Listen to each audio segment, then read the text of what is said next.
¿Qué tal? Buenas tardes, ¿cómo están? Bienvenidos. Arrancamos Valencia en abierto, 7 Televalencia.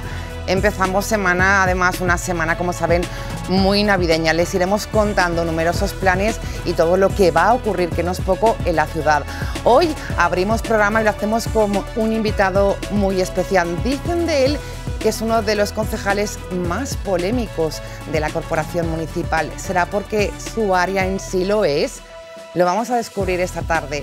Está con nosotros el concejal de movilidad del Ayuntamiento de Valencia, Giuseppe Grecci. Buenas tardes.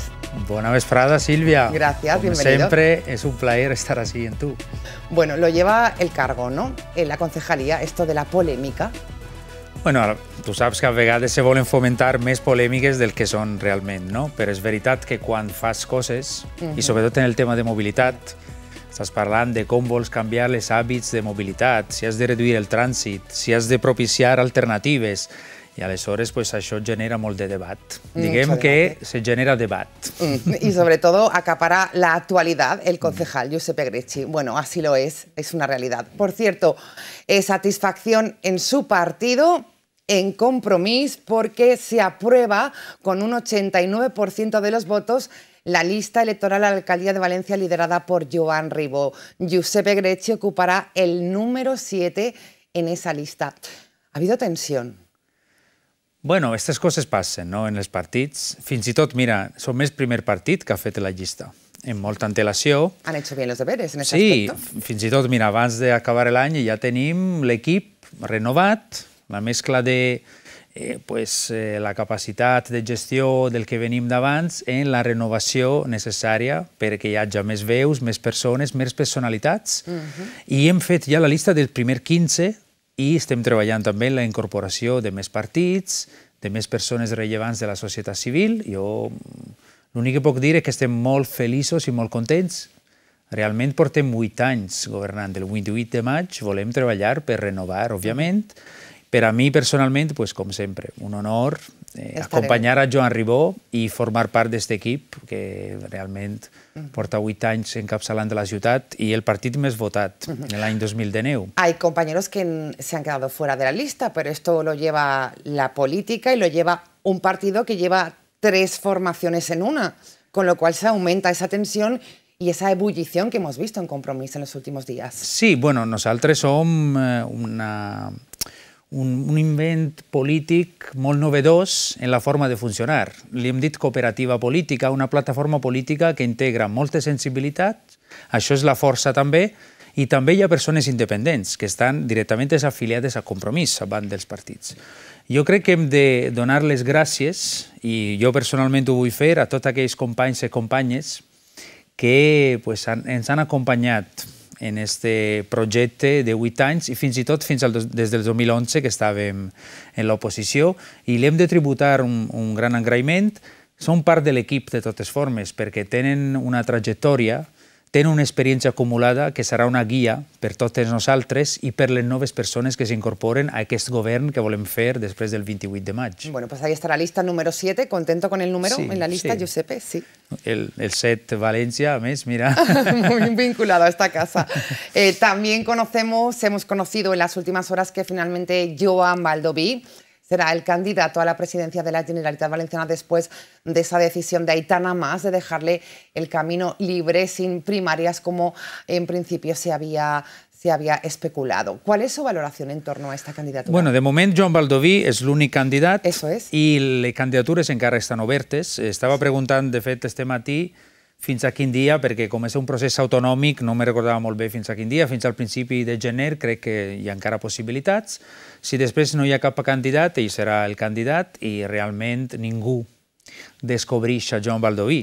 Ja sabem quin discurs té, quina personalitat, quantes coses bones ha fet per esta terra, un dels pocs, o per no dir l'únic, diputat valencià que sempre ha estat defensant els interessos d'esta terra, però sense deixar de banda de cooperar en tots els partits, els diputats en el Congrés per tindre una democràcia més plena. Però pensant en esta terra, més inversions, més drets, més necessitats que tenim així. I aleshores jo crec que serà un magnífic candidat i, òbviament, Aitana Mas ens representarà molt bé en Alacant, en la província d'Alacant, sí, haurà de fer les primàries, ara estem veient les altres candidatures, però Aitana Mas, que és tan jove, i tanta trajectòria, tanta capacitat i tant discurs té, ens podrà representar molt bé en la província d'Alacant i la veritat és que estem encantats que hi hagi també aquesta cosa d'experiència i renovació y noves personalitats que s'incorporen al partit. Bueno, nuevas personalidades, nuevas candidaturas, todo ello tras la salida de Mónica Oltra de Compromís. ¿Cómo se lleva eso internamente? ¿Cree que va a afectar no tener la cabeza de cartel de Mónica Oltra en las próximas elecciones municipales y autonòmiques? ¿Puede haber un coste electoral? Pues això està per veure, no? Això ha estat una qüestió molt, molt dolorosa i alguns i algunes que hem estat al seu costat des del primer moment. Jo, per exemple, conec a Mònica Oltra igual des de l'any 2002-2003, quan encara era abogada i estava en Esquerra Unida i col·laborava en aquest grup de l'Entesa de l'any 2003-2007. I, bueno, Mònica ha estat la veu més nítida, primer en la lluita contra la corrupció, contra el balafiament, contra l'abús de poder, i després ha representat una forma molt novedosa, sempre arrelada a les necessitats de la gent, de fer política i de gestionar. Nosaltres tots desitgem, i jo estic convençut, que eixirà absolta de tot i s'aclarirà tot el tema que ha passat. Hem vist alguns audis que a principi del tornar de l'estiu han eixit, de com s'havia intentat manipular els fets per a poder perseguir-la. Mònica és una perseguida, ha estat perseguida des de fa molts anys, però jo estic convençuda que eixirà lliure i esperem i desitgem que puga tornar a representar-nos, que puga tornar a defensar la veu de les persones que més pateixen en aquesta societat y que más desitgen una sociedad molt més democrática e igualitaria. Quizás dejó el listón demasiado alto en cuanto a la campaña que hizo Mónica Oltra en la oposición y ahora se ha pagado con esto. Realment no, i de fet ho ha explicat ella moltes vegades. Ella no deia que havien de dimitir el que estaven imputats. Havien de dimitir perquè hi havia tantes proves de balafiament, de corrupció, d'aprofitament, d'autoritarisme, que havien empobrit aquesta terra, no perquè foren imputats. I, de fet, la diferència és abismal entre el que ha estat i l'honestedat de Mònica i el que hem tingut fins a fa poc, fins abans del 2015. Tots els consellers de l'època de Camps mateix, estan imputats o en la càrcel. Veiem la diferència. Bueno, pues queda clara ahí la postura de Giuseppe Grecci. Dejamos el partido, hablamos de lo que toca, de movilidad y de su área. Giuseppe, hace casi 7 años, casi 8 ya, el alcalde Joan Ribó confiaba este área tan destacada a Giuseppe Grecci. Después de estos 7, casi 8 años, ¿qué balance hace brevemente de lo que se imaginó que podía hacer y de lo que es ya una realidad? Bueno, al principi te pots imaginar qualsevol cosa, però no saps el que te trobes, perquè gestionar una àrea tan gran que inclou també la gestió de la MT. La MT és la major empresa de tota València. Té 1.700 treballadors. Té un pressupost d'aquest any, crec que són 120 milions d'euros. Té 500 autobusos, dona un servei a tota la ciutat i a l'àrea metropolitana. I després tota la gestió de la mobilitat, del trànsit, fins i tot ara que soc de contaminació acústica i de qualitat de l'aire i tot això. Aleshores, al principi no t'imagines, després entra ahí i te dones la realitat de tota la feina que hi ha. Hasta una estafa incluida de la MT, ¿quién se le iba a decir al principio de legislatura, Giuseppe? Al principi altres coses, no? Però en les ganes, en tindre un projecte de ciutat, hem anat treballant d'una manera molt intensa, sempre generant espai de diàleg i de participació. Nosaltres, en novembre del 2015, crearem una mesa de la mobilitat. Això és un espai que ha funcionat molt bé, en el qual ens retrobem més de 80 entitats. I tenim reunions periòdiques. Demà tenim una per fer un poc en balanç de l'any. I aleshores jo el balanç que puc fer és molt, molt positiu, perquè a més se veu al carrer. Se veu com s'ha transformat València per intentar ser, i estem ahí per ser una ciutat europea. Noves places que no estaven peatonalitzades, tenim un canvi d'hàbits, tenim moltes més bicicletes i una extensió de carrers bici, que han fet que siguem la ciutat on millor se va en bici. la capital verda europea. Quan entràvem en el 2015 era una aspiració que teníem i pensàvem que tardaria més temps i ara fèrem esta fita històrica.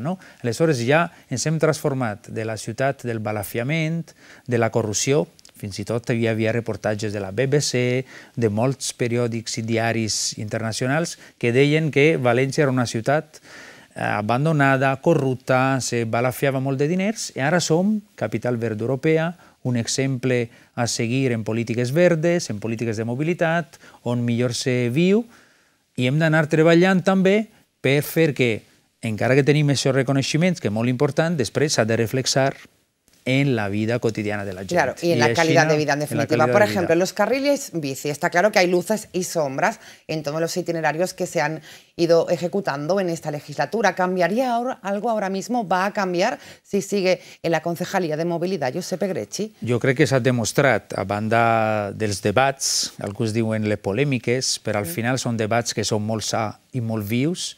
S'ha demostrat que tot el projecte d'extensió de la xarxa ciclista al final han millorat la ciutat, han millorat les alternatives, ha fet que baixi la contaminació, però fa de manera que hi hagi aquestes alternatives de qualitat per anar deixant el vehicle motoritzat. En aquests anys hem reduït més del 10% el vehicle motoritzat i s'ha consolidat des del 2019 al 2022. I som la ciutat on pràcticament més hem crescut en extensió de carrils bici i on més s'utilitza i on més satisfacció hi ha. I sobretot un servei de transport públic de qualitat que anem renovant i anem ampliant a tota la ciutat en línies nocturnes. I aleshores jo crec que hem fet un gran treball que ens ha posicionat com una de les millors ciutats on viure, però que estan millorant també la qualitat de vida de la gent. ¿Y algún punto negro sí que hay en estos carriles bici reconocido por Giuseppe Grecci que esté estudiando, que diga, bueno, pues vamos a ver si aquí no se ha ejecutado como correspondía? Pregunto. No, jo crec que, sumant un poc tot, crec que no. Estem mirant, si de cas, que alguns carrils bici que s'estan utilitzant molt, hem de veure si li donem un poc més d'amplària, perquè així podrà donar més facilitat a qui els utilitza. Sempre hi ha un debat obert si els patinets o les bicicletes a vegades van en la vorera. Però quan tenim un carril bici al costat de la vorera no van en la vorera. I això és una novetat que hi ha a aquesta ciutat, mentre en altres ciutats sí que van per la vorera, van persones per vianants i tot això. Aleshores, estenent la xarxa de carrils bici estem generant espais segurs, més accessibles per a tots i aquestes alternatives de qualitat. Lo que está claro es que se ha priorizado a la bicicleta, a los patinetes, esta movilidad que se pretendía, pero hay muchos ciudadanos que necesitamos, y me incluyo, si me permite personalizarlo, utilizar el coche en nuestro día a día. ¿Qué les diría a esos ciudadanos que sufrimos a diario los atascos en la ciudad de València? Bueno, ho estàvem comentant fora de micro i se comenta molt perquè jo també he vingut moltes vegades així, hem tingut molts debats sobre això. Tenim un problema fonamental a la ciutat de València, que és un poc el problema que tenen totes les ciutats, és el trànsit metropolità. De fet, l'enquesta de mobilitat que s'ha fet per fer el Pla de Mobilitat Metropolitana, que està impulsant la Conselleria, que per cert encara està pendent d'aprovar i al qual li demanem que acceleren aquesta aprovació per posar en marxa aquestes estratègies, les dades que ens diuen és que del total dels desplaçaments des de i cap a la ciutat de València, més del 70% se fa en cotxe. Correcte. Però dins de la ciutat de València això no aplega al 23%. I aleshores el problema que tenim és veure com des de la Conselleria se posen les mesures per millorar el transport col·lectiu. Més metro i tramvies i trens lleugers, més autobusos metropolitans i més transport intermodal que siga col·lectiu. I aleshores s'ha de treballar en això. Si ho ve de fora de la ciutat i en hora punta, òbviament té moltíssim de trànsit. Al final què tenim? Una quantitat de vehicles en el trànsit metropolità molt gran, però l'espai és el que és. I aleshores per això tenim aquesta situació de trànsit dens o d'embossos que s'ha d'anar treballant per anar traslladant el que va en el seu cotxe, moltes vegades en ocupació d'una persona per cotxe, com puga anar en un transport metropolità de qualitat. Bueno, pues ahí queda la solución. Esperemos que se pueda ir tomando medidas de este tipo para paliar esos atascos que muchos ciudadanos padecemos. Hablamos de las peatonalizaciones de las plazas grandes era un reto. Hablamos de Plaza de la Reina, Plaza del Ayuntamiento. ¿Cuál es el balance que hace Giuseppe Greci y cuál es ese feedback que recibe de los ciudadanos de la Plaza de la Reina? Por ejemplo, ¿cómo ha sido el funcionamiento? Daban datos recientemente del parking, precisamente, que tardó tanto en construirse. Son datos positivos, reflejan que los ciudadanos estan contentos con la Plaza de la Reina? Jo crec que sí, les dades ho demostren i sol cal anar a passejar a la plaça de la Reina. Ara mateix hi ha un mercadet de Nadal d'artesania, però artesania de veritat, perquè són artesans de tota València i de tota la província, i se veu l'activitat que té. I això genera també economia d'escala, perquè dona eixida en un espai ja que és molt ample, on la gent ho disfruta. I són les imatges que veiem a diari i el funcionament del pàrquing, que tenim unes entrades de 20.000 vehicles cada mes. I és un èxit total. Aleshores, totes aquestes places, a més, se parlava des de fa dècades per poder-les peatonalitzar, però ningú havia tingut el coratge, no? Perquè sempre els dubtes eren de com eren les polèmiques que se generaven i tal. Perquè al final molts governs anteriors no tenien un projecte de ciutat i no tenien un lideratge que en aquestes coses ha de tindre. Fixa't que quan se va obrir la plaça se va voler intentar generar una polèmica sobre la qualitat de la plaça i jo fa un mes i mig vaig rebre un premi de Mà dels Reis en Macael per la qualitat del marbre i de tots els materials que s'havien utilitzat. El premi que es va donar ahir en Macael, que és la cuna del marbre, no?, de tota Espanya. I aleshores la realitat ha anat desmentint tots els agorers, tots els missatges apocalíptics. I jo crec que podem estar orgullosos com a ciutat, com a valencianes i valencians. De fet, mira, fixa't tu, en el sopar que estàvem fent de la recepció per rebre aquest premi, que estàvem ahir en l'alcaldessa d'Almeria, quan li van contar que la plaça de 12.000 metres quadrats, la rehabilitació d'un pàrquing que s'havia obert l'1 de desembre de l'any 70. S'havia construït en els materials que ens podem imaginar en aquell període. En tot l'ús, quan li vaig dir que sol havia durat 15 mesos l'obra, l'alcaldessa d'Almeria em va dir: no m'ho crec, quasi no s'ho creia perquè era conscient que una obra d'una envergadura tan gran com eixa, 12.000 metres quadrats, jo crec que hem posat uns 2.500 tones de material de marbre en eixa plaça, per a que ens donem comptes de les magnituds. De l'envergadura. Sí, de l'envergadura, i a més fet en un disseny posant en valor la plaça, el Micalet, la catedral, els edificis històrics protegits que tenim ahí, que te dona un espai que es únic. Bueno, pues es la visión de Giuseppe Greci, de muchos ciudadanos, no, otros no. Decía mensajes apocalípticos, especialmente de la oposición también, lógicamente, hacen su papel. Vamos a escuchar las declaraciones del portavoz de Ciudadanos, Fernando Giner, hablando de la movilidad, de los carriles bici, de las peatonalizaciones. Esto es lo que nos decía. Primero querías quitar a Greci. Es que yo creo que el problema es Greci. Porque aquí estamos todos de acuerdo en que queremos una Valencia sostenible para el 2030. Todos, pero es que no sé quién puede dudar de eso en estos momentos. El problema es si lo hacemos con imposición y multando, o si lo hacemos, como dice la capitalidad verde, a base de formación, de actividades, de concienciación, de consenso. Pues ya está. Y aquí lo que pasa es que ha llegado este gobierno y se ha puesto a meter multas en Ciutat Vella, multas con la hora, es decir, multas e imposiciones. Y yo creo que así no se hacen las cosas. Y dos, lo que si queremos es que las personas dejen el vehículo en casa, que yo creo que es una buena opción, les tienes que dar alternativas. Y ahora mismo no las hay. Como el transporte público. No, cualquiera que nos esté viendo desde casa ahora mismo, Silvia, que viva fuera de la ciudad de Valencia y tenga la mala suerte de tener que entrar en la ciudad por las mañanas, se estará acordando de los atascos que hay cada mañana. De los atascos ya hemos hablado, pero no de las multas. ¿Qué decir de las declaraciones de Fernando Giner? Bueno, a Fernando Giner, la veritat és que portem quasi 8 anys i me sap quasi mal perquè quan acabarà este cicle el seu partit desapareixerà, no? I és una llàstima perquè se volien ser un partit de centre moderat i s'han convertit en un partit extremista sense propostes. I volen generar contínuament polèmiques i hem rebut poques propostes de qualitat per a que de veritat un partit liberal de corte europeu acompanye aquesta transformació com s'està fent en altres ciutats d'Europa, no? Les sancions se fan si algú no complix. Què hem de fer? Si algú aparca l'hora i no paga el tiquet, no l'hem de sancionar? o si ho entra per una càmera que han demanat el veïnat que se posi, que ha fet de manera que el trànsit dins de Ciutat Vella ara s'ha reduït un altre 30%. I estem parlant que des que farem les primeres actuacions, el centre històric s'ha convertit en el que ha de ser, un lloc per caminar, hem recuperat places i tal, i s'ha reduït més d'un 70% el trànsit. Se pot entrar al centre històric, se va als pàrquings, hi ha un aparcament en superfície en la zona taronja pel que so de fora i la zona verda i tot el barri de residents, i després garantint que se puga fer la labor comercial, el repartiment i, òbviament, el veïnat pugui anar. I jo crec que ningú dubta de que s'està millor ara en el centre històric en quant a mobilitat i recuperació d'espais. Fins i tot a la plaça de l'Ajuntament, que també el senyor Giner va criticar en el seu moment, i ara veiem que la plaça de l'Ajuntament s'ha convertit l'àgora per la capitalitat del disseny, capital mundial del disseny.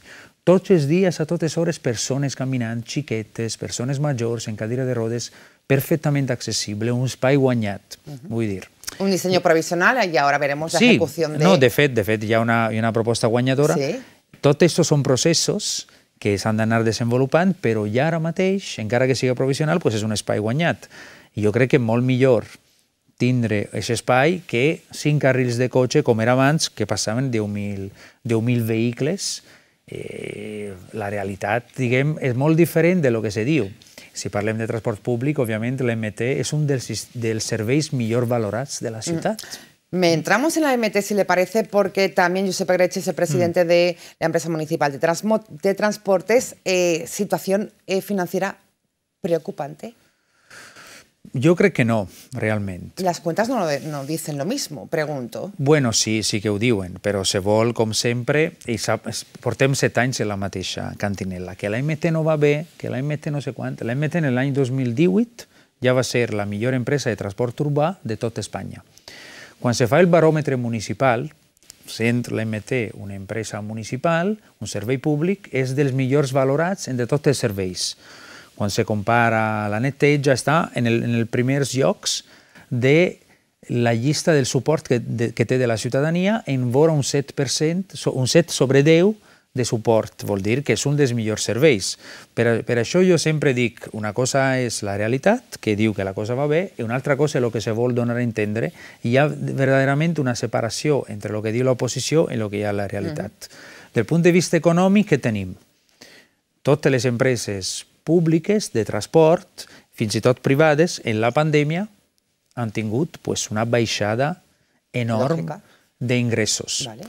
Totes les empreses han rebut més fons per part dels ajuntaments o de les comunitats autònomes. Mira, este any el Metro València li han donat 30 milions d'euros més perquè justament havia tingut menys viatgers i aleshores menys ingressos. En Madrid, a l'AMT de Madrid, li han posat 100 milions d'euros més. I a l'AMT de València no? I a l'AMT se'ns ha posat 10 milions més per l'any que ve per anar quadrant els comptes, perquè depèn tot de la baixada d'ingressos.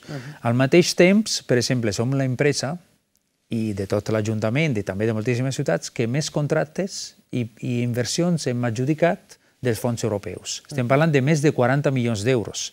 Fem una inversió de les 9 marquesines, la gent ja ho està disfrutant, se poden veure al carrer en la ciutat de València, i de 10 milions que hem invertit, el 90%, estem parlant de 9 milions d'euros, ens han estat finançats per fons europeus. Hem fet una inversió molt bona. Si hem rebut fons europeus, això demostra que tenim capacitat de gestió i capacitat d'inversió. Ara, les deutes que tenim, ja hi ha un pla d'amortització. En els propers 8 anys, cada any, 3 milions d'euros per amortitzar els deutes que s'han generat durant la pandèmia. ¿Cuentas saneadas, por tanto, desde el punto de vista de Josep Egreche, tiene la AMT? No saneadas porque... El compte estarà saneat en el pla de sanejament que s'ha de fer perquè hem de reduir els deutes generats per la pandèmia. La resta que són inversions. Si comprem autobusos, tenim un pla de pagament a 10 anys i ja estan incorporades en el pressupost, vull dir. L'important és que tenim un servei de qualitat. En meitat de juny començarem amb 23 línies nocturnes i tenim ja més viatgers en agost i en els primers mesos després de l'estiu que teníem abans en les línies nocturnes anteriors. Ara tenim 23 línies que van als pobles, van a l'àrea metropolitana i un servei de qualitat. Vamos a ver lo que decía María José Catalá, portavoz del Ayuntamiento de Valencia, sobre la AMT. Para mí la movilidad consiste en tener la mejor AMT de España. ¿Vale? Porque si queremos que la gente deje de utilizar el vehículo privado, lo que hay que darles alternativas. Y la gente lo va a hacer, porque en Valencia la gente aprecia la AMT. Si tuviéramos una AMT eficiente, que no se le estafara 4 millones de euros, que no tuviera una deuda de 138 millones de euros, que no arrastrara una gestión negligente como la de los últimos años... Pues usted dice que es un agujero negro, lo ha sido. Bueno, es que claro, tiene un presupuesto pues de 130 millones de euros y una deuda de 138. Es decir, es que es una sociedad quebrada.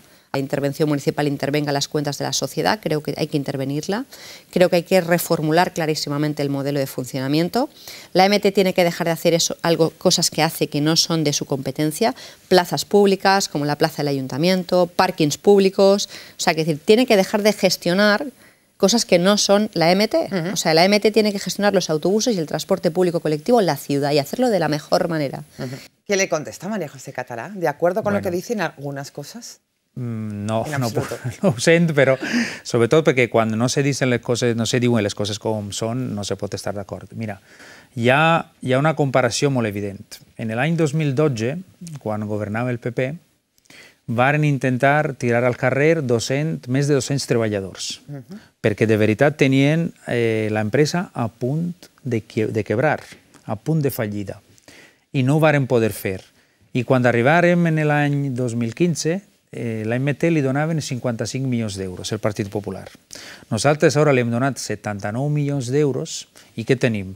Un increment de viatgers fins a l'any 2019 de més d'un 10%. Hem renovat 340 autobusos, que vol dir que abans els autobusos estaven envellits en 13 anys i ara nosaltres té 7 anys i mig. Tenim el baròmetre municipal que diu que és el servei millor valorat, dels millors valorats de tota València.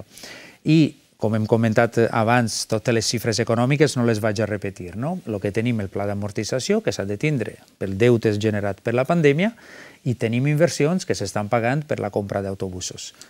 Gestionar pàrquing públics ho fa el PP de Madrid. L'MT de Madrid gestiona 20 pàrquings. Jo no entenc perquè en Madrid se pot gestionar, que és el Partit Popular, i així no se pot gestionar quan està generant ingressos. L'MT de València, ho hem dit per la plaça de la Reina, 20.000 cotxes han entrat. Això què vol dir? Que són més ingressos per l'MT.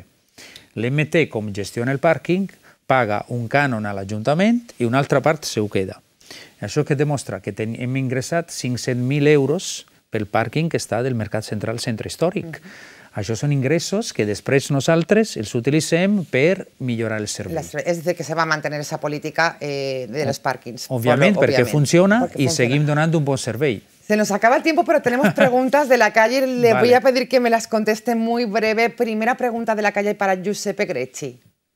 Mi pregunta para el concejal es si se han planteado ampliar el rango de edad en el bono de transporte público gratis o si lo van a ampliar para el año 2023. Què vol dir el rango d'edat? Crec que està fins a 30 anys. Crec que està fins a 30 anys.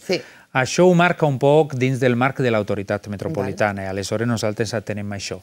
El que estem treballant és la voluntat de poder ampliar aquesta rebaixa del 30% com s'ha fet fins ara. I estem veient també en els fons que contem i també l'aportació que hi hagi del govern central com ha estat fins ara. És a dir, que todavía no hay una... Però bueno, estem allà i crec que està al caure. I la última pregunta de la calle, que no nos da tiempo para más. La pregunta mía es si van a hacer más carril bici y dónde piensan hacerlos. Más carril bici. Pues no ho dic perquè vull fastidiar al senyor, no crec que ho deia en negatiu. De fet, és molt interessant la pregunta que fa. Òbviament anem a fer més carrils bici perquè ja estan prevists d'altres anys. Ara hem començat el carril bici de la Marginal Esquerra. Per entendre'ns, des del pont de l'Ibam, per a que vagi per la Marginal, continuant del que ja tenim, que passe per davant de Nuevo Centro, Decathlon i més allà, fins a Tirso de Molina. Després tenim ja pendent de començar obres en el carrer Conca, en el carrer Jesús, en el carrer Cardenal Benlloc i José María de Haro també, que és una connexió que tenim a un costat i l'altre de Blasco Ibáñez. I després estem treballant, perquè això és un desig també, i finançat en fons europeus, molts d'estos, per fer els carrils bici entre Esforques i Arxiduc Carlos i també en Gaspar Aguilar i el carrer Sant Vicent des de, diguem, des de Pere Galdós, per així dir-ho, fins a la Creu Coberta. Bueno, pues ahí están todos esos nuevos carriles bicis que se van a implantar en la ciudad de Valencia. Seguiríamos horas y horas hablando con nuestro invitado, pero el tiempo no nos da para más. Si se consigue y cuenta de nuevo con usted el alcalde, Joan Ribó, si vuelve a repetir, ¿seguiría llevando la Concejalía de Movilidad pese a ser la más polémica de todas? Bueno, ja ho hem dit abans, no? S'ha volgut convertir en una cosa polèmica, però al final ha estat un dels exemples més importants de com se pot transformar una ciutat. El fet de ser capitalitat verd europea està basat molt en el fet que hem reduït la contaminació, hem reduït els vehicles motoritzats i hem apuntalat les millores de les alternatives, carril bici, millor transport públic i peatonalitzacions. I aleshores jo crec que hem obtingut un bon resultat perquè, a més, les dades així ho diuen y reconocimiento internacional también digo en China. Muy bien, pues todo un lujo que haya estado con nosotros hoy Giuseppe Greci, concejal del Ayuntamiento de Valencia. Nos vemos pronto, cuídese y, por cierto, felices fiestas, feliz Navidad.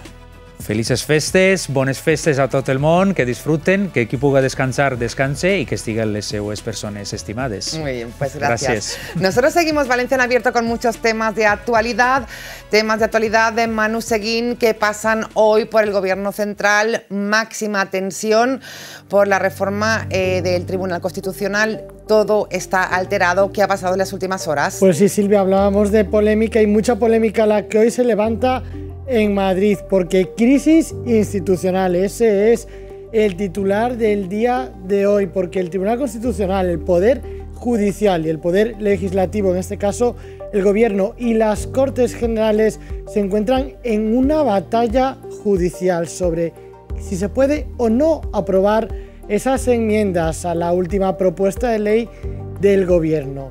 Esto ha provocado que tanto oposición como los representantes del Gobierno hayan levantado las manos y sobre todo las declaraciones, porque han sido muchas y muy seguidas en las últimas horas. Vamos a escuchar, antes de saber qué ha pasado en los últimos minutos, un poco qué contexto, en qué nos encontrábamos esta mañana tras esa polémica resolución de ayer a la noche.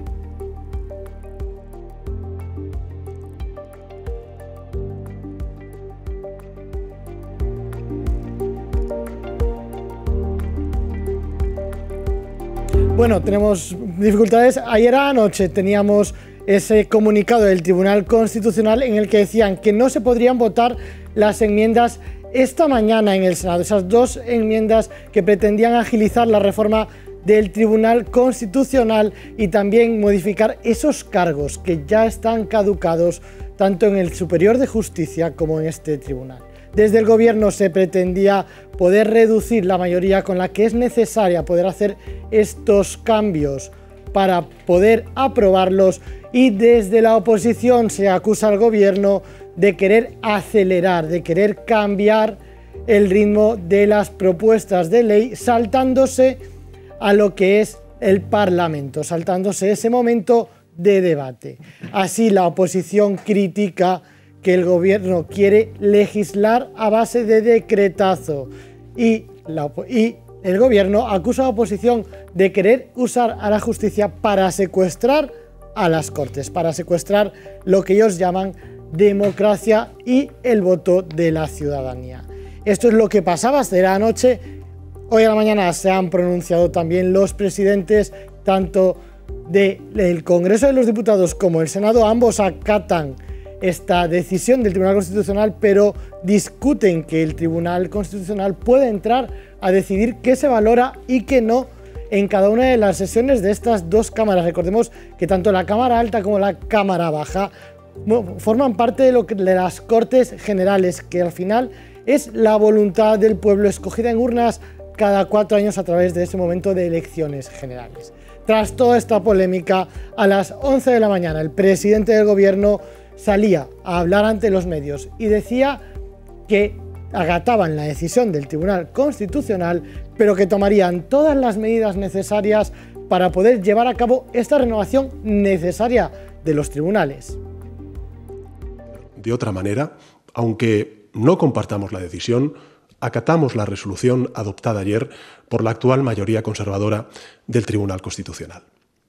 Y también, conforme a la ley, conforme a la Constitución, el Gobierno adoptará cuantas medidas sean precisas para poner fin al injustificable bloqueo del Poder Judicial y del Tribunal Constitucional y, en consecuencia, para que sea respetada la Constitución y la voluntad popular expresada en las elecciones generales del año 2019. El Congreso no se sitúa al margen ni de la Constitución ni de la ley, sino que debe someterse a la Constitución y a la ley. Nadie está al margen de la ley y todos somos iguales ante la ley.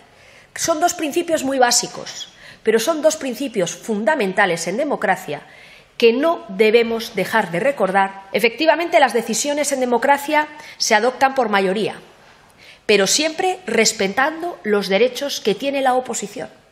Y esto es de lo que estamos hablando y esto es lo que se ha estado vulnerando durante toda esta tramitación y por lo que pedimos amparo al Constitucional y por lo que se nos concedió. Pues esta es la polémica de las últimas horas, máxima tensión en lo que ocurre ahora mismo en Madrid y en lo que ocurrirá en las próximas horas, que analizaremos más en profundidad. Y en otro orden de cosas, en Valencia también continúa la polémica y en este caso hablamos del puerto, porque tras esa resolución judicial del Tribunal Superior de Justicia de Madrid del pasado 9 de diciembre en la que se frenaba la declaración de impacto ambiental que tenía que aprobar el propio puerto, según el Ministerio, ahora el puerto asegura que la licitación continuará en los meses de enero o febrero, porque aunque será Puertos quien tiene que aprobar todo este cambio, los trabajos ya están hechos. En el Consejo de Administración del Puerto de Valencia estuvo nuestro compañero Sergio Ferris, que recogió las últimas horas. En el edificio del Reloj ha tenido lugar el Consejo de Administración de la Autoridad Portuaria de Valencia, una reunión que ha estado presidida por su presidente, Aurelio Martínez, quien ha explicado al detalle todos los puntos tratados en dicha reunión, pero sobre todo ha hecho hincapié sobre un tema muy importante, la ampliación del puerto de Valencia.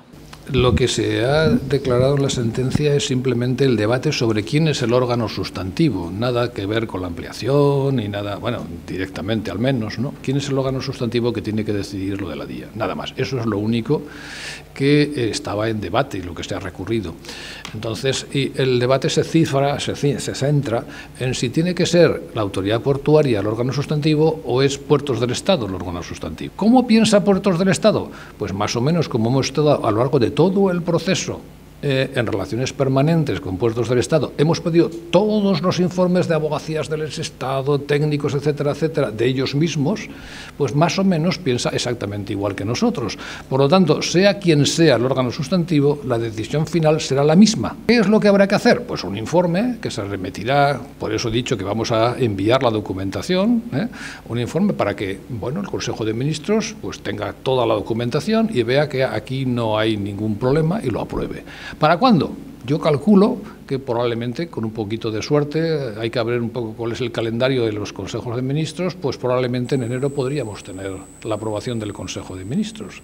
Quien también ha asistido a este Consejo de Administración de la Autoridad Portuaria de Valencia es el alcalde de la ciudad, Joan Ribó, quien también ha querido mostrar su opinión a la salida de dicho Consejo sobre la ampliación del puerto y su impacto en la ciudad de Valencia. L'ampliació del port he comentat només que hi havia un punt, el punt número 8, que plantejava una ampliació, un canvi, per ser exactes, de la delimitació d'espais i usos portuaris, en el qual jo m'he abstès coherentment amb el meu vot negatiu en el moment que es va plantejar l'ampliació del port. No hem estat parlant més de l'ampliació del port. Y en resumen, ¿de dónde viene toda esta polémica? ¿Dónde viene ese cambio en la declaración ambiental y quién tiene que aprobarlo? Pues vamos a verlo, porque es que el proyecto de ampliación del puerto, aunque ya está construido, Seguique Norte ha cambiado durante los últimos años, porque si ahora esta, la zona que vemos en imagen, es la que se promueve para la ampliación, el proyecto anterior marcaba otro espacio distinto. Y es que el proyecto inicial marcaba la construcción dentro de esa zona norte, pero en la parte interior, no en la parte pegada al dique, que es la nueva propuesta de proyecto de ampliación del puerto. Esta nueva propuesta se ajusta a los cambios que desde los ministerios, especialmente el de Medio Ambiente, se piden en todo lo que tiene que ver con el reserva de aguas y también con el drenado de arenas. Estos cambios es lo que ha provocado este proyecto de la DIA. ¿Y cuál es el objetivo final? Pues que esta ampliación norte del puerto de Valencia esté funcionando en 2027. Las obras tienen un plazo aproximado de unos 40 meses una vez aprobada la licitación, que, como escuchábamos al presidente del puerto, se pretende que sea a lo largo de 2023, por lo cual este año que entra en unos días será clave para conocer el futuro del puerto, independientemente de, Silvia, esa variante de acceso norte que también se está discutiendo a día de hoy que se hará o no a través de un túnel submarino. Así que pues mucha polémica también en lo que tiene que ver con el puerto, próximos meses importantes. Gracias, Manu Seguín. Luego te veo. Buenas tardes. Nosotros seguimos con más invitados, con más temas de actualidad. Hablamos de una figura importantísima en toda comunidad de vecinos, el administrador de fincas. Está con nosotros su presidente, Sebastián Cucalá, presidente del Colegio de Administradores de Fincas de Valencia y Castellón. Sebastián, buenas tardes. Hola, buenas tardes. Y gracias por estar con nosotros. Balance de lo que ha sido el año, balance de esa figura tan destacada. ¿Cómo ha evolucionado? Porque es una figura, el de administrador de fincas, que ha tenido que adaptarse a las nuevas situaciones cambiantes y que ha evolucionado mucho en los últimos años, ¿no, presidente? Pues sí, sobre todo porque las comunidades de propietarios cada vez tienen más responsabilidades y más obligaciones que tienen que cumplir, con lo cual el papel del administrador de fincas ha sido un papel que siempre ha sido destacado en la gestión de la propia comunidad, pero a medida que se han ido incrementando esas obligaciones que debe respetar y cumplir las comunidades, pues ha obligado a que comunidades que, por ejemplo, no tenían un profesional al frente de la gestión y la administración de la finca, pues contratarlo, porque evidentemente se hacía inabarcable para los propios vecinos el poder atender todas las obligaciones, todo el papeleo, toda la burocracia que se genera actualmente en las comunidades. En las comunidades de propietarios, de vecinos. Si tuviera que definirme cuáles son las principales funciones que desempeñan, son muchísimas, pero las más prioritarias, llevar esas cuentas, ¿no? Sí, a ver, la verdad es que es una actividad multidisciplinar, porque hemos pasado de ser básicamente el contable de la comunidad para ser un mediador en los conflictos vecinales, a ser un asesor jurídico en aquellas cuestiones que se plantean en cuanto a aquellas actividades que se desean realizar por la comunidad o por los propios vecinos de la comunidad, y eso ha implicado pues que se haya generado una generación de profesionales muy especializados, muy formados en las diversas materias que afectan a la propia actividad diaria de los despachos. Sí. Y que implica pues que tenemos que estar prácticamente al día, no al minuto, de cualquier modificación legislativa, de cualquier cuestión que afecta a las comunidades, porque enseguida los propietarios nos van a solicitar consejos sobre lo que pueden o no pueden hacer. No pueden hacer. La figura del administrador es lógicamente importantísima, pero también lo puede llevar un abogado, un economista. Pregunto, ¿qué es lo que les hace diferentes? Pues básicamente la formación especializada, porque lo que estaba diciendo. Efectivamente. Y sobre todo hay que tener en cuenta que la diferencia está en que, como profesionales colegiados, nosotros estamos bajo un paraguas, digamos, de unas normas deontológicas y de una serie de cuestiones como puede ser el seguro de responsabilidad, tanto civil como el seguro de caución, que obligatoriamente tenemos suscrito todos los colegiados, que le dan unas garantías a los propietarios como consumidores finales de los servicios que ofrece el administrador de fincas colegiado. Bueno, pues importante sin duda esta calidad que les hace diferentes el administrador de fincas en esa misión de gestionar la comunidad de propietarios. ¿En qué ha aumentado, si miramos para atrás, el trabajo más? Hace 10 años les ocupaba más otros aspectos que ahora en la actualidad. Bueno, la profesión ha ido cambiando igual que ha ido cambiando la sociedad, es decir, hay que tener en cuenta que nuestra profesión es una profesión que se rige por una ley de 1960, para una sociedad del año 2022.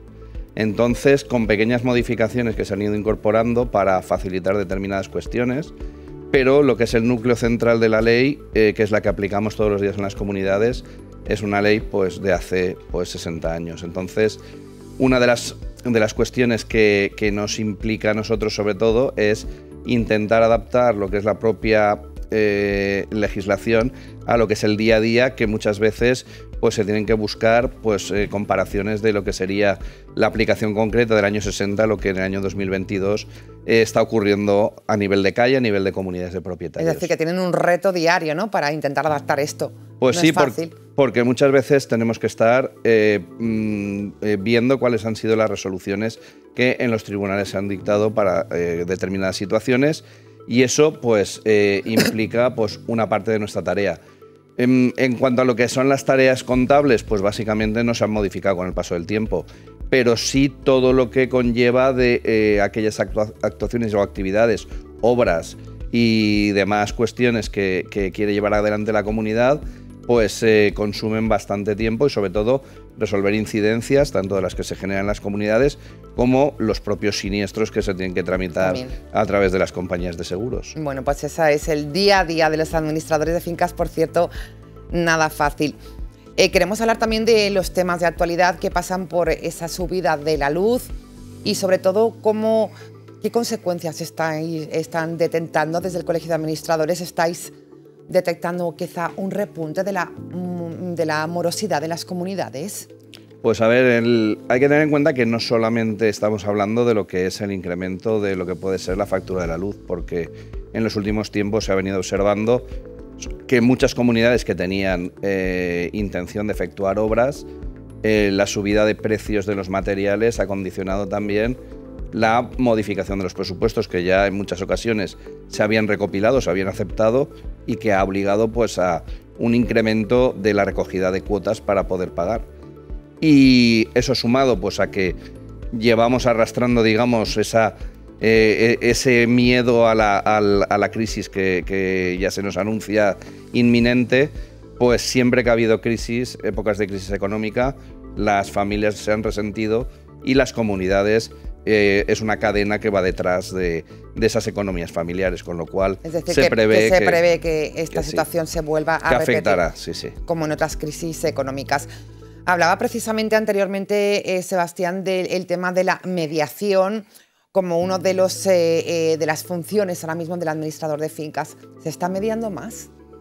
Pues afortunadamente muchos conflictos vecinales y comunitarios se están canalizando a través de la mediación. El propio Colegio de Administradores de Fincas de Valencia y Castellón tenemos un centro de mediación donde hay administradores de fincas formados específicamente en la mediación que pueden dar una solución a ese tipo de conflictos, que evitan luego la saturación también, por un lado, en los tribunales, y por otro lado que haya sentencias, que haya un ganador y un perdedor, que siempre luego van a generar nuevos conflictos en la propia comunidad. Es decir, que es la solución para pues equilibrar, ¿no?, este conflicto. Efectivamente. Nos alegra que esté funcionando. Ocupación ilegal de viviendas. Esto es otro de los temas que les preocupaba y que les ocupa a diario.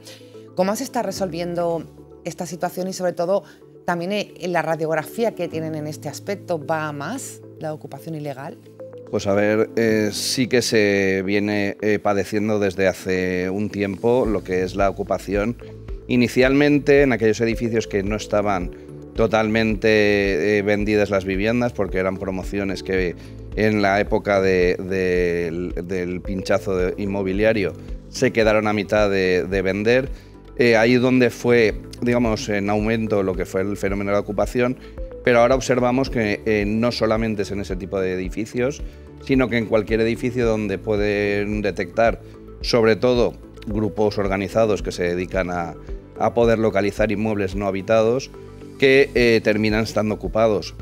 Nosotros normalmente lo que solemos hacer, porque recibimos la información de los vecinos, pues de que oyen movimiento o que ven determinadas personas que habitualmente no eran las residentes en el edificio, lo que nos permite avisar a los propietarios y los propietarios ya efectuar a través de la policía o a través del juzgado aquellas gestiones que puedan servir para poder lograr la desocupación de la vivienda. Que no es fácil, por cierto. Nada fácil, nada fácil. Por eso también es muy importante la colaboración vecinal, porque si de una forma inmediata se detecta que alguien ha entrado de forma ilegal en una vivienda, permite que la policía sí que pueda actuar de manera inmediata también y sacar a las personas que hayan entrado. ¿Qué consejos da como presidente del Colegio de Administradores de Fincas para esas personas que tienen casas que no ocupan habitualmente? ¿Qué consejos para que no...? Pues los consejos básicos son inicialmente pues, que realicen visitas periódicas a la vivienda, que vacíen los buzones, que no los tengan llenos de correspondencia o de publicidad, que no coloquen carteles en las propias ventanas o balcones como que el piso está en alquiler o en venta, porque puede dar pistas de que el piso está vacío, y en general pues cuestiones de sentido común y sobre todo que confíen en los vecinos para informarles si alquilan o no alquilan la vivienda, porque hay veces que también se han producido confusiones, que inmuebles que estaban vacíos se han alquilado y se han confundido pues, arrendatarios con ocupantes ilegales. Bueno, pues la red de vecinos funciona y hay que fomentarla, ¿no? Esa comunicación, ¿no?, entre los vecinos, que yo creo que recuperamos un poco en pandemia, ¿no? Pues sí, después de la pandemia, en cierta manera se ha vuelto un poco a esa, digamos, colaboración vecinal, pero en el tema de la ocupación, desde luego, hay que tener mucha conciencia en ese sentido, porque la problemática que generan luego los que han ocupado el inmueble puede afectar a la totalidad del edificio. Bueno, importante, sin duda, este tema. La tramitación de ayudas de los fondos europeos, de los Next Generation, ¿cómo se están viviendo? ¿Cómo lo están viviendo también desde el Colegio de Administradores de Fincas? ¿Están llegando estas ayudas realmente?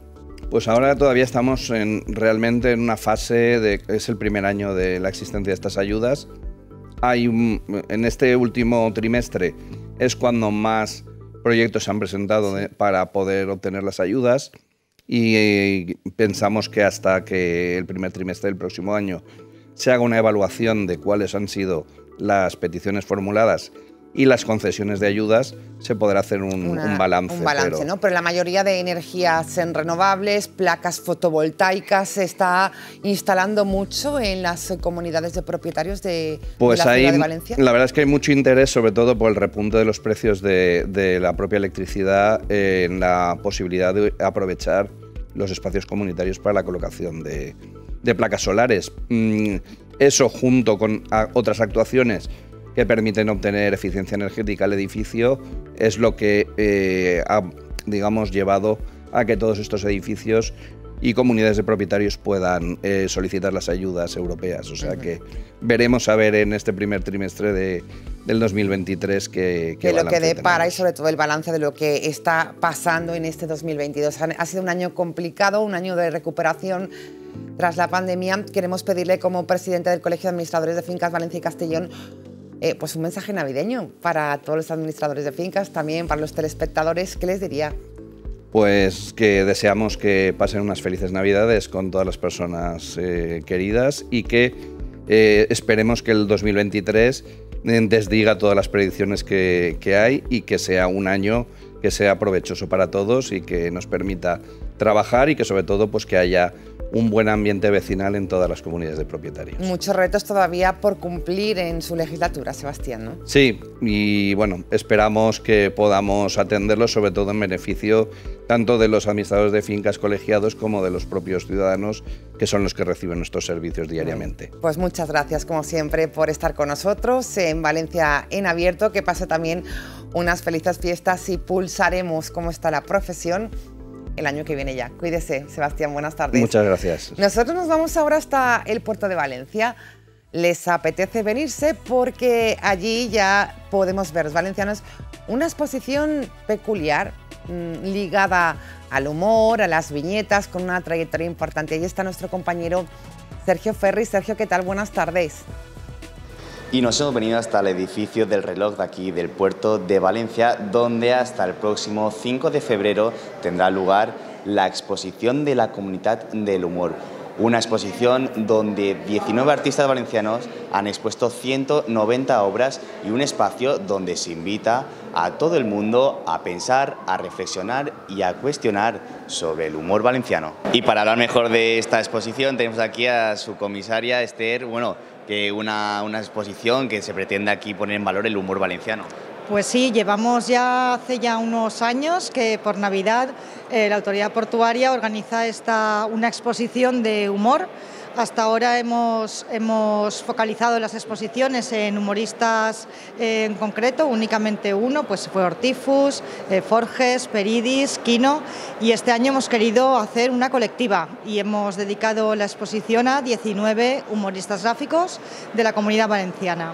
Más de 190 obras están aquí reunidas en esta exposición. Efectivamente, de cada humorista gráfico, pues la gente que venga podrá ver una selección de 10 viñetas, de las más significativas de sus trayectorias, además de una pequeña biografía para que se sitúen y si alguno no conoce a alguno de los humoristas pueda conocerlo también. Un espacio donde se invita a pensar, a reflexionar y como no a cuestionar. Pues efectivamente, porque el humor gráfico es lo que hace, es recoger las noticias de la calle, los problemas que nos afectan a todos y hacerlo, condensarlo, ¿no?, en una única imagen y con unas pocas palabras y hacernos reflexionar sobre esos temas, además de, por eso son unos artistas, de hacer que nos riamos también con esos problemas, de manera que nos ayudan a digerirlos. Encima en un edificio tan emblemático como el edificio del reloj aquí en el puerto de Valencia. Pues sí, eso es un lujo porque el edificio del reloj es un continente perfecto para acoger este tipo de exposiciones. Es un edificio precioso, además tenemos una luz cenital que quien no haya podido entrar yo le invito a que venga porque no solamente podrá disfrutar de la exposición sino también del propio edificio. Hasta el próximo 5 de febrero de 2023 estará abierta esta exposición. Sí, estará abierta desde hoy, todos los días, todos los festivos incluidos, hasta el 5 de febrero, desde las 11 de la mañana hasta las 6 de la tarde, ininterrumpidamente. Bueno, Esther, ¿por qué no puede perderse la gente, valencianos y valencianas turistas, de esta exposición del humor gráfico? Pues porque en la vida tenemos demasiados problemas en el día a día y necesitamos reírnos un poco también, no perderlos de vista, reflexionarlos, hacer crítica, enfadarnos un poco, pero acabar con una sonrisa. Muchísimas gracias, Esther. Enhorabuena por la exposición. Muchas gracias y gracias a vosotros. Y todos vosotros ya sabéis, hasta el próximo 5 de febrero de 2023 estará abierta esta exposición de la Comunitat del Humor aquí en el edificio del reloj del puerto de Valencia. Suena bien, gracias Sergio Ferris. Hay que acercarse a verla, la Comunitat del Humor. Nosotros terminamos, como siempre, gracias por estar ahí. Recuerden, mañana volvemos a la misma hora. A partir de las 8 de la tarde nos asomamos en esta pequeña pantallita llamada 7 Televalencia. Que sean felices, buenas tardes.